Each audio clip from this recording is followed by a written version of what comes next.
এই ড্রাইভার যাবে সামনে। টিপকে হালার বেলায় সামনে পড়ছে। তুমি আমাকে কিছু বলেছো? না ভাই, আপনি অনেক ভালো মানুষ, আপনার আমি কিছু কইতে পারি। আলাপ গল্প মনে করছো আমি কিছু বুঝি না, আমারে বলদ মনে করো? আয় ভাই, আপনি এলাকার গণ্যমান্য জঘন্য ব্যক্তি, আপনি কিছু কইতে পারি।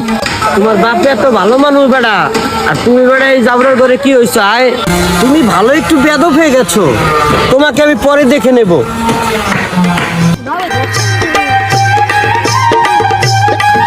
দোস্ত, আজকে 600 টাকা পাল্লা পড়ছিলাম, আজকে 600 টাকা ভ্যানে উঠেই নেই।